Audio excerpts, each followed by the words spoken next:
নমস্কাৰ Educare helpline Assam এই শিক্ষামূলক ইউটিউব চেনেলটোলৈ আপোনালোকক পুনৰবাৰ স্বাগতম জনাইছোঁ।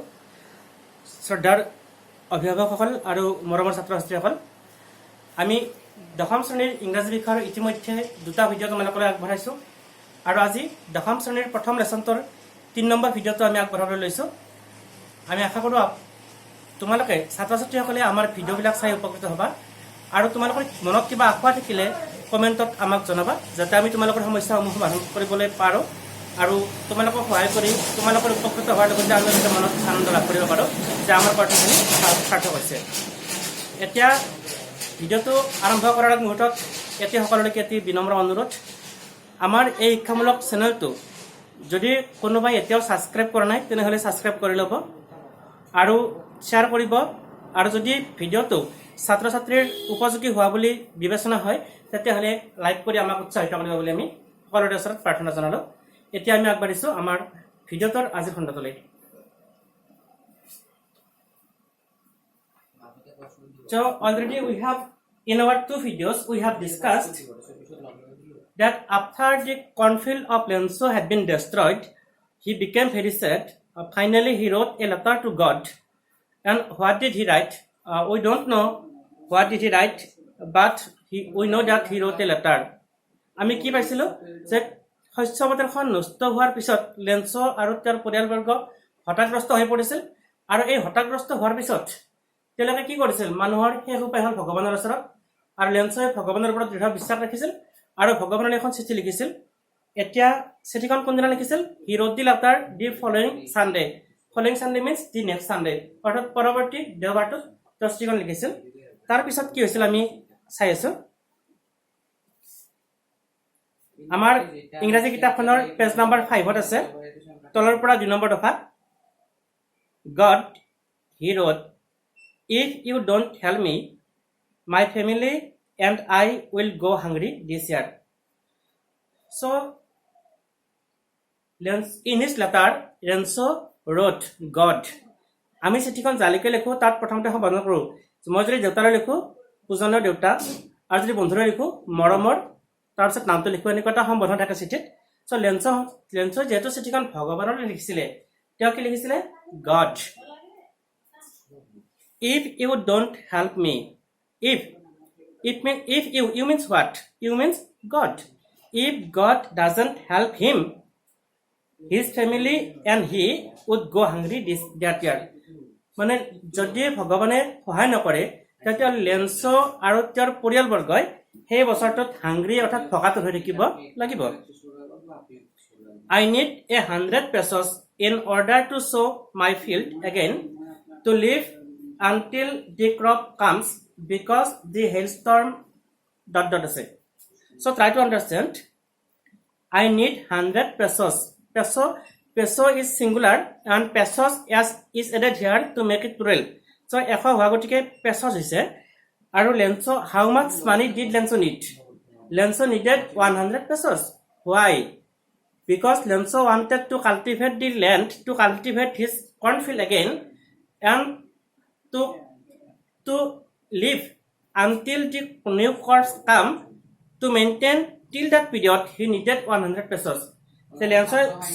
SOW মানে কি? পথাৰত যিটো আমি বীজ সিঁচি দিওঁ এইটোক চ বুলি কোৱা হয়। যে তেওঁ যেতিয়া খেতিখন নষ্ট হৈ গ'ল, এতিয়া পুনৰ খেতি কৰিব লাগিব। এই পুনৰ খেতি কৰোঁতে যিখিনি খৰচ হ'ব আৰু খেতিখিনি ঘৰলৈ চপাই আনিবলৈ এই মাজৰ যিখিনি সময় থাকিব, এইখিনি সময়ত তেওঁৰ খাবলৈ যিখিনি সময় পইচাৰ প্ৰয়োজন হ'ব, গোটেই মিলি মোটামুটি তেওঁক লাগিব 100 পেচছ। সেই 100 পেচছ আমাৰ ভাৰতীয় হিচাপত আমি কিমান নাজানো, কিন্তু হয়তো তেওঁলোকৰ হিচাপতে 100 পেচছত চাফিচিয়েণ্ট হ'ব।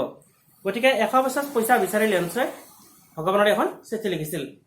Lenso wrote a letter to God asking for 100 pesos to fulfill his loss in the hailstorm. He wrote to God on the envelope, put the letter inside, and still troubled went to town. So he wrote to God on the envelope. So what is envelope? Envelope we know the cover of the letter. So আমি letter এখন কাগজ, আৰু কাগজখন যিটো ঠোহাত ভৰাওঁ, যিটো envelope, যিটো খামত ভৰাওঁ, সেইটোকে এনভেলপ বুলি কোৱা হয়। What should we write on the envelope? On the envelope we have to write the address of the person to whom we write the letter. অৰ্থাৎ আমি যিজন ব্যক্তিলৈ চিঠিখন লিখো সেই ব্যক্তিজনৰ ঠিকনাটো আমি চিঠিখনৰ ওপৰত খামটোত আমি লিখো কাৰণ সেই ঠিকনাটো চাইহে চিঠিখন পোষ্ট অফিচৰ মানুহে তালৈ পঠাই দিব এতিয়া কথা হ'ল কি লেন্সই কি লিখিছিলে তেওঁ লিখিছিলে এনভেলপত বেলেগ একো লিখা নাই আমি যেনেকৈ লিখো to mister M Barua village post office district আমি তেনেকৈ লিখো চ' লেন্সই লিখিছিলে to God on the envelope put the letter inside means he put the letter inside the envelope still troubled means till that time his mind was though he thought that God would help him he could not satisfy himself যদিও তেওঁ ভাবি আছিল যে ভগৱানে তেওঁক সহায় কৰিব তথাপি মনত সম্পূৰ্ণ এটা বিশ্বাসত ল'ব পৰা নাছিল মনত অলপ তথাপিতো কিবা এটা আমনি কৰি আছিল went to town আৰু went to town means then he went to town এনেকুৱা ধৰণৰ এটা দ্বিধাগ্ৰস্ত মন লৈ অলপ শংকা লৈ তেওঁ টাউনলৈ গুচি গৈছিল because there was no post office in their village he went to town to post the letter in the post office of the town at the post office he placed a stamp on the letter and dropped it into the mailbox so what did Lenso do when he went to the post office আমি post অফিচত গৈ চিঠিখন চিধা চিধি দিলে তেওঁলোকে পঠাই দিবনে নিদিয়ে কাৰণ তেওঁলোকে এনেকৈ পঠাই দিব আমি চিঠিখন পঠাই দিয়াৰ বিনিময়ত তেওঁলোকে এটা পইচা ল'ব পইচাটো কেনেকৈ লয় পইচাটো ডাইৰেক্ট তেওঁলোকে আমাৰ হাতত এনে পইচা নলয় তাত ষ্টাম্প অৰ্থাৎ টিকট আছে কিছুমান মানে 3 টকীয়া আছে 5 টকীয়া আছে আমি তেনেকুৱা তাত টিকট কিনিব লাগিব আৰু এনভেলপটোৰ ওপৰত সেইটো মাৰি দিব লাগিব তেতিয়াহে পোষ্ট অফিচৰ মানুহে সেইখন পঠাই দিব তেওঁ এটা ষ্টাম্প মাৰিছিলে আৰু তাত মেইল বক্স মানে আমি জানো ডাক বাকচ আমাৰ পোষ্ট অফিচ বিলাকৰ সন্মুখত একটা ৰঙা বাকচ থাকে তাত লেটাৰ বক্স বুলি লিখা থাকে সেই লেটাৰ বক্সটোকে মেইল বক্স বুলি কোৱা হয় আমি চিঠি পত্ৰ দিলে বাকচটোত সোমাই দিব লাগে so Lenso also went to the post office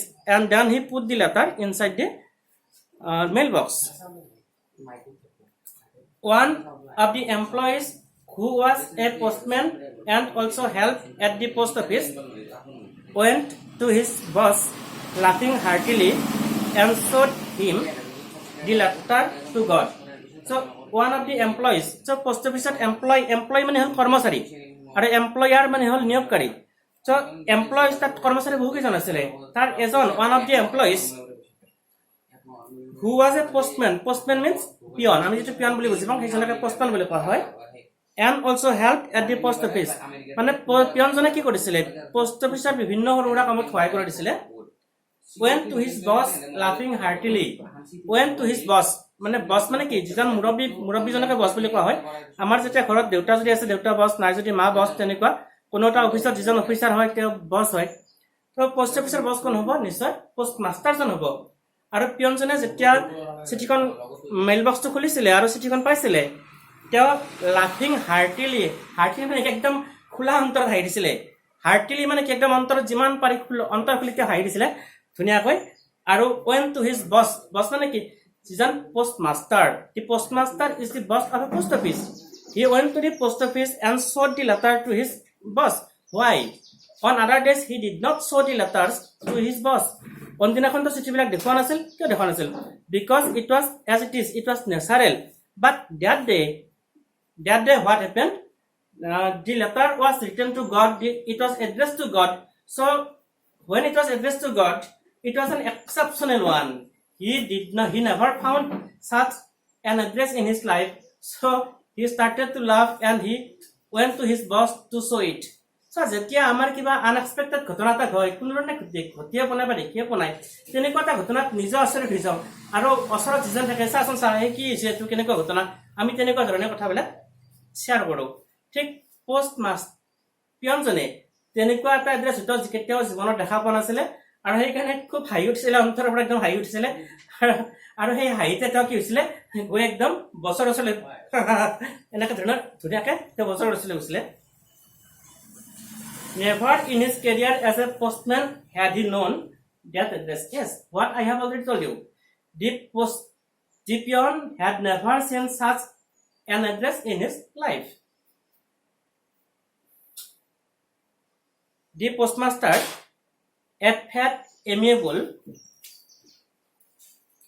fellow also broke out laughing but almost immediately he turned serious and tapping the letter on his desk, commented, "What fate! I wish I had the fate of the man who wrote the letter, starting up a correspondence with God." So, the postmaster. Now we are given a physical description of the postmaster. He was fat. Fat means we know not thin. অর্থাৎ শকত আৰু amiable means friendly. He was not a proud person. He was a friendly person. Also laughed. মানে যেতিয়া পিয়নজনে হাঁহি হাঁহি তেওঁক দেখাইছিলে চিঠিখন, যেতিয়া তেওঁ চালে চিঠিখন হয়তো ভগৱানৰ লিখিছে, তেওঁ প্ৰথমতে তেওঁ খিলখিলাই হাঁহি দিছিলে, but almost immediately means after some times he became serious মানে কি গহীন। প্ৰথমতে মানুহজন একদম হাঁহি দিছিলে, খোলা হাঁহি দিছিলে তেখেতেও, তাৰপিছত লগে লগে মানুহজনে কিন্তু চিৰিয়াছ হৈ পৰিছিলে। Tapping the letter on his desk মানে তেওঁৰ যিখন টেবিল তাত টেপিং মানে চিঠিখন ধৰি ৰাখিছিলে এনেকে। কমেণ্টেড এটা মন্তব্য কৰিছিল, হোৱাট ফেইথ, কি যে বিশ্বাস। I wish I had the fate of the man who wrote the letter. মই আশা কৰোঁ যিজন মানুহে চিঠিখন লিখিছে মই তেওঁৰ বিশ্বাসটো ভাঙিবলৈ নিদিওঁ। অৰ্থাৎ তেওঁ ভগৱানলৈকে চিঠিখন লিখিছিলে, চিঠিখনৰ উত্তৰ এটা দিম মই। starting up a correspondence with God. A correspondence মানে এটা সমন্বয়, এটা সহযোগিতা। কাৰণ মানুহজনে ভগৱানৰ লগত এটা সম্পৰ্ক ৰক্ষা কৰিব বিচাৰিছে, এটা কোঅপাৰেশ্যন সৃষ্টি কৰিব বিচাৰিছে। আৰু যদি তেখেতে ভগৱানৰ পৰা কোনো উত্তৰ নাপায় তেতিয়াহ'লে he would lose faith on God. ভগৱানৰ প্ৰতি তেওঁৰ আজি যি আস্থা আছে, যি বিশ্বাস আছে, যি বিশ্বাসত তেওঁ আজি এখন চিঠি লিখিছে ভগৱানৰ প্ৰতি, এই বিশ্বাসটো মনৰ পৰা হেৰাই যাব। গতিকে যাতে তেওঁৰ ভগৱানৰ প্ৰতি বিশ্বাসটো ৰৈ যায় সেইকাৰণে আমি কি কৰিম, মই এখন চিঠি তেওঁলৈ দিম। So, in order not to set the writer's faith in God, the postmaster came up with an idea. So, in order to হল উদ্দেশ্যে, in order not to অর্থাৎ নকৰাৰ উদ্দেশ্যে, কি নকৰাৰ উদ্দেশ্যে, the writer's faith in God, লেখকৰ ভগৱানৰ প্ৰতি থকা যিটো faith বা বিশ্বাস, তেওঁৰ an idea came to his mind, তেওঁৰ মনলৈ এটা আইডিয়া আহিছিল, অৰ্থাৎ বুদ্ধি এটা আহিছিল। answer the letter means he wanted to answer the letter, তেওঁ চিঠিখনৰ এটা উত্তৰ পঠাব। but when he opened it was evident that to answer it he needed something more than goodwill, ink and paper, but he fell in danger when he opened the letter. তো চিঠিখন আচলতে post অফিচৰ মানুহে চিঠিবিলাক পঢ়ি চাব নালাগে বা নাপায়, কিন্তু কথা হ'ল কি এইখন চিঠি তেওঁলোকে দিব কাক, কোনো এড্ৰেছিতো নাই, ইয়াতে কোনো ব্যক্তিত্ব নহয়, ভগৱানৰ প্ৰতি লেখা চিঠি। গতিকে তেওঁলোকে চিঠিখন তাত খুলি চালে আৰু খুলি চাই কি দেখা পালে যে তেওঁ প্ৰথম যি ভাবিছিল যে মানুহজনৰ ভগৱানৰ লগত যি সম্পৰ্ক ৰক্ষা কৰিব বিচাৰিছে এই সম্পৰ্ক ৰক্ষা কৰিব আৰু চিঠিখনত উত্তৰ দিব। কিন্তু কি হ'ল, চিঠিখন খুলি দেখিলে যে উত্তৰ দিবলৈ আমাক চিঠি লিখিবলৈ কি লাগে, কাগজ কলম বা মনৰ এটা শুভেচ্ছা লাগে, যে এই তিনিটা বস্তু হ'লেই নহ'ব আৰু কিবা এটা বেলেগ বস্তু লাগিব। এই কথাটো কেতিয়া গম পালে, যেতিয়া চিঠিখন পঢ়ি চালে তেতিয়া গম পালে। But he stuck to his resolution. He asked for money from his employees. He himself gave part of his salary, and several friends of his were obliged to give something for an act of charity. But he stuck to his resolution. কিন্তু কি হৈছিলে, তেওঁৰ নিজৰ সিদ্ধান্ত, পইচা দিব লাগিলে আমাৰ কি প্ৰথম ভাবিছিলে চিঠিখনৰ উত্তৰ দিম, পিছত ভাবিলে যে দুখন পইচাও দিব লাগিব বা কিবা এটা বস্তু দিব লাগিব, তথাপি তেওঁ কিন্তু পিছাই অহা নাই, ঠিক আছে মই দিম বুলি ভাবিছো, দিম বাৰু। He asked for money from his employees. গতিকে অকলেতো দিব নোৱাৰে বহুত পইচা, কি দিব, এমপ্লয় বিলাকক খুজিছে যে তোমালোকে অলপ অলপ পইচা দিবা, এই চিঠিখনৰ আমি মানুহজনক যে লিখিছিলে তেওঁক পইচাটো দি দিম। He himself gave part of his salary. part মানে এটা অংশ, salary মানে হ'ল দৰমহা, তেওঁৰ যি দৰমহা পাইছিল দৰমহাৰ পৰা এটা অংশ দি দিছিল। And several friends of his were obliged to give something for an act of charity. এনেকুৱা এটা মহত্বপূৰ্ণ কামত দিবলৈ তেওঁৰ বহুকেইজন বন্ধুৱেও আগবাঢ়ি আহিছিল। মানে তেওঁ বহুতো বন্ধুকো কৈছিল যে এনেকুৱা এজন মানুহক অলপ পইচা দিব লাগিব, তোমালোকে কাৰ কি পৰা অলপ অলপ দিবা আৰু এভৰিবডি হেল্প হিম। আমি জানো যে কোনোবা এজন যদি ডাঙৰ ব্যক্তিয়ে আন মানুহক কিবা যদি পইচা পাতি বা কিবা এটা হেল্প কৰাৰ কথা কয় নিশ্চয় কোনো তাত ৰিফিউজ নকৰে। it was impossible for him to gather together the 100 pesos. So he was able to send the farmer only a little more than half. Though he collected money from various sources, so it became difficult for him to collect total 100 pesos. So he was able to send to the farmer only more than half. More than half means more than 50 pesos. So যদিও আমি নাজানো 100 পেছাছ কিমান, হয়তো 100 পেছাছ বহুত টকা, গতিকে তেওঁ ইমানখিনি মনৰ পৰা সংগ্ৰহ কৰিছে। তথাপি কিন্তু 100 পেছাছ সংগ্ৰহ কৰাটো ইমান সহজ নাছিলে তেওঁৰ কাৰণে। তেওঁ কি কৰিছিলে, সেইকাৰণে হাফতকৈ বেছি, হাফ মানে কিমান হ'ব, 50 পেছাছ, তাতকৈ অলপ বেছি পইচাহে মানুহজনলৈ পঠাবলৈ সক্ষম হৈছিলে। He put the money in an envelope addressed to Lenso and with it a letter containing only a single word as a signature, God. So when he collected the money, he put all the money in an envelope and he also put a letter there. In the letter he wrote nothing but he signed only God. তেওঁ পইচাখিনি সংগ্ৰহ হোৱাৰ পিছত পইচাখিনি এটা এনভেলপত ভৰাইছিলে আৰু এনভেলপত ভৰাৰ পিছত চিঠিখন চিঠি লিখিছিলে। চিঠিখনত বেলেগ একো লিখা নাছিলে, মাত্ৰ এটা শব্দই আছিল, শব্দটো হ'ল গড।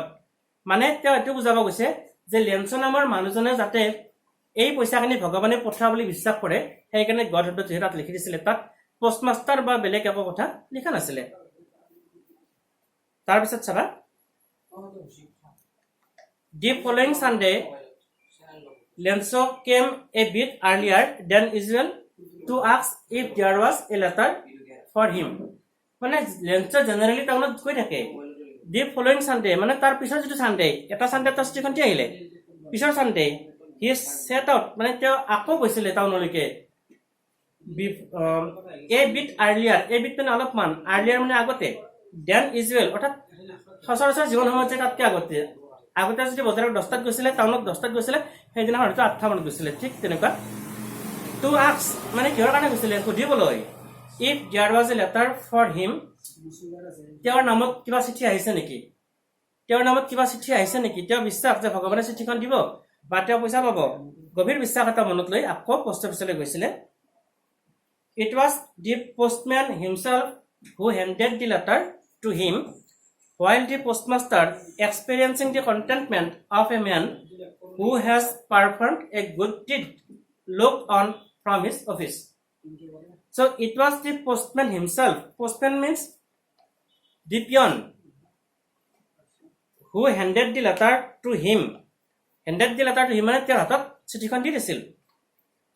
While the postmaster, আনহাতে কি কৰিছিলে, পোষ্টমাষ্টাৰজনে এক্সপেৰিয়েন্সিং মানে এটা অভিজ্ঞতা লৈ আছিলে, the contentment means satisfaction অৰ্থাৎ সন্তুষ্টি, of a man এজন ব্যক্তিৰ, who has performed যে সম্পাদনা কৰিছে, পাৰফৰ্ম কৰিছে, a good deed এটা ভাল কাম বা মহত্বপূৰ্ণ কাম, looked on from his office তেওঁৰ অফিচৰ পৰা চাই আছিলে। হয়তো তেওঁলোকৰ আগতে বুজা পৰা আছিলে, পোষ্টমাষ্টাৰজনে হয়তো কৈ থৈছিলে যে যেতিয়া মানুহজন আহে মোক এটা চিগনেল দিবি, মই চাম মানুহজনৰ পইচাখিনি পোৱাৰ পিছত তেওঁৰ প্ৰতিক্ৰিয়া কেনেকুৱা হয়, তেওঁৰ সন্তুষ্টি কেনেকুৱা হয়। আমি কেনেকুৱা হ'ম যদিও মই এখন চিঠি লিখো ভগৱানৰ প্ৰতি, আৰু যদি ভগৱানৰ লিখা চিঠিখনত যদি পইচা আহে, মই কি একদম মানে আনএক্সপেক্টেড মোৰ কাৰণে, এইটো মই একদম জঁপিয়াই উঠিম, বা ভগৱানে মোক পইচা দিছে আৰু মই গোটেই মানুহকে কৈ ফুৰাম কথাখিনি যে আচৰিত, মই ভগৱানক খুজিছিলো আৰু ভগৱানে মানে পইচা পঠাই দিছে। কিন্তু লেনছ নামৰ মানুহজনে কেনেকুৱা প্ৰতিক্ৰিয়া কৰিব এইটো জানিব বিচাৰিছিলে কোনে, পোষ্ট মাষ্টাৰজনে। আৰু তেওঁ কি কৰিছিলে, যেতিয়া পিছৰ দেওবাৰটোত মানুহজনে গৈছিলে আৰু পিয়নজনে পইচাখিনি দি দিছিলে, তেতিয়া পোষ্ট মাষ্টাৰজনে উঠি অহা নাছিলে, দূৰৰ পৰা মনে মনে এই মানুহজনৰ যিটো প্ৰতিক্ৰিয়া, কেনেকুৱা সন্তুষ্টি অনুভৱ কৰে সেইটো চাবলৈ তেওঁ ৰখি আছিল। লেনছো showed not the slightest surprise on seeing the money. Slight মানে কি, সামান্য। লেনছো দেখুৱাইছিল, কি দেখুৱাইছিল, not the slightest surprise, একদম সামান্যতম আচৰিত হোৱা ভাৱো প্ৰকাশ কৰা নাছিলে। Such was his confidence, কিয় তেওঁৰ ইমান কনফিডেন্স আছিল, পাব বুলি নিশ্চিত আছিল। মই যেতিয়া ভাবো যে মই পৰীক্ষাত ফাৰ্ষ্ট ডিভিজন পাম আৰু মই ফাৰ্ষ্ট ডিভিজন পাইছো, তেতিয়া মই আচৰিত হ'বলগীয়া একো নাই, মই এইটো আশাই কৰিছিলো।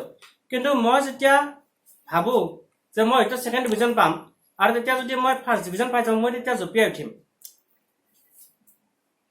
But he became angry when he counted the money. At first, Lenso did not show any reaction, but he showed reaction when he counted the money.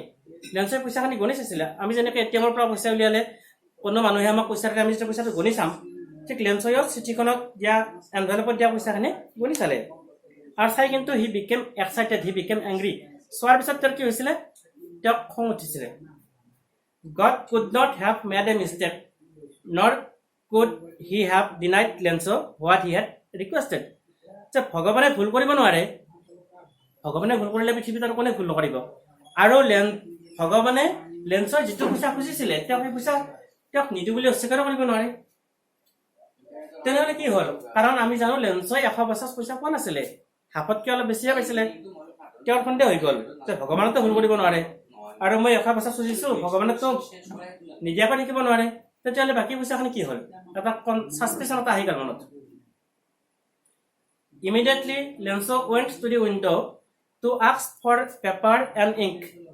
What happened? Immediately after that, Lenso again went to the post office window of the post office. Post officer খিৰিকীলৈ আকৌ আগবাঢ়ি গ'ল তেওঁ কাগজ আৰু চিয়াহী খুজিলে তাত চিঠি লিখাৰ কাৰণে এবিধ বিশেষ কাগজ নাম ইণ্ডিয়ান লেটাৰ আৰু পোষ্ট অফিচত কিনিবলৈ পোৱা যায় আৰু তাত হয়তো চিয়াহী মানে কলমো হয়তো কিনিবলৈ পোৱা যায় তেওঁ আকৌ এখন মানে কি কাগজ বিচাৰি চিঠি এখন লিখিব বিচাৰিছিলে on the public writing table he started to write public writing table মানে আমি অফিচবিলাকত তো আমি বহুত মানুহ যাওঁ আমাৰ কিছুমান ফাৰ্ম থাকে লিখা মেলা ক'ৰবাত চহী কৰিব লগা থাকে গতিকে কি হয় এই কথাবিলাক লিখা মেলাৰ কাৰণে এখন টেবিল ৰাজহুৱাভাৱে থাকে এইখন টেবিলত কোনো ব্যক্তিৰ নহয় এইখন যাৰ মন যায় তেতিয়া লিখিব পাৰে যাৰ প্ৰয়োজন হয় গতিকে এনেকুৱা এখন পাব্লিক ৰাইটিং টেবিল অৰ্থাৎ ৰাজহুৱা লিখনিৰ টেবিলখনত লেন্সই লিখিবলৈ আৰম্ভ কৰিছিল উইথ মাছ ৰিংকলিং অফ হিজ ব্ৰ মানে আমাৰ চেলাউৰি ৰিংকুল মানে কচমচ কোৱা আমাৰ একদম যেতিয়া আমি বেছি চিৰিয়াছ হওঁ বেছি চিৰিয়াছ হ'লে কি হয় আমি একদম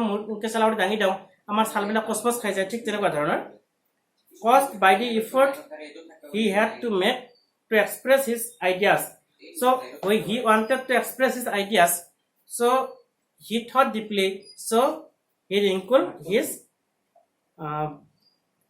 brow when he finished he went to the window to buy a stamp which he licked and then affixed to the envelope with a blow of his fist so after finishing writing the letter Lenso bought a ticket and put it on the envelope by affixing with fist lick মানে হ'ল চেলেকি দিয়া তেওঁ মানে আঠা কি লিখিছে আঠা বেলেগ আঠা লোৱা নাই তেওঁ জিভাৰ পৰা থু অলপ আনি আঠাটো লগাই দিছে আৰু হাতৰ মুঠিৰে তাত চিঠিখন এফিক্স কৰি দিছে অৰ্থাৎ লগাই দিছিলে The moment the letter fell into the mailbox the postmaster went to open it আৰু যি মুহূৰ্তত চিঠিখন তেওঁ মেইল বক্সত ভৰাই দিছিলে ঠিক সেই মুহূৰ্ততে পিয়নজনে দৌৰি গৈছে পিয়নজন নহয় এবাৰ কোনে গৈছিলে পোষ্টমাষ্টাৰে নিজে গৈছিলে কিয় কাৰণ মানুহজনে পইচাখিনি পোৱাৰ পিছত আকৌ দ্বিতীয়খন চিঠিত কি লিখিলে সেইখিনি চোৱাৰ কাৰণে এবাৰ ইমান উত্ৰাৱল হৈছে পোষ্টমাষ্টাৰ নিজে গৈছিলে God of the money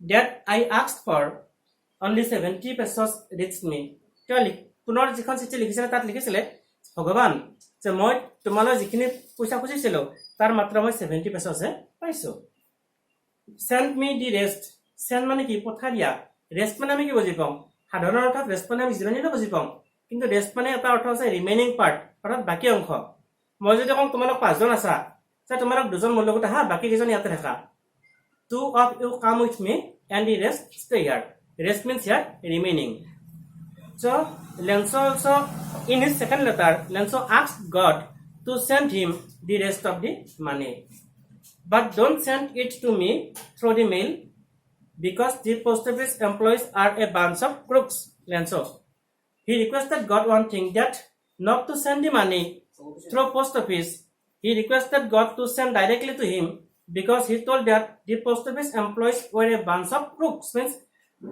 looters Lenso thought that God had sent the 100 pesos but the post office employees had stolen his money so in his second letter he requested God not to send the money through post office he told God to send the money directly to him and it is here the irony of the lesson what is irony মানে কি ইটিকিং মানে post অফিচৰ মানুহখিনিয়ে তেওঁ সহায় কৰিবলৈ পইচা নিজৰ হাতৰ পৰা দিছিলে আৰু শেষত তেওঁলোকে এটা বদনাম পালে যে তেওঁলোকে মানে তেওঁৰ লেন্সৰ পইচা চুৰ কৰা বুলি এটি হ'ল পাত্ৰ এটা আইৰনি অৰ্থাৎ ইটিকিং বা ব্যংগাত্মক কথা। যে মৰমৰ ছাত্ৰ ছাত্ৰীসকল, আমাৰ এই লেচনটোৰ যিটো ডিছক্ৰিপশ্যন আমাৰ সেইখিনি শেষ হ'ল। ইয়াৰে পৰৱৰ্তী যি ভিডিঅ' পাবা তাত তোমালোকৰ প্ৰশ্ন উত্তৰসমূহ আলোচনা কৰিম। তোমালোকে কমেণ্ট কৰি আমাক তোমালোকে আমাৰ পাঠত যদি কিবা শুধৰণি কৰিবলগীয়া থাকে শ্ৰদ্ধাৰ অভিজ্ঞ ব্যক্তিসকললৈ আমি আহ্বান জনাইছোঁ। আৰু আজিৰ পাঠটো ইমানতে সামৰণি মাৰিলোঁ। নমস্কাৰ।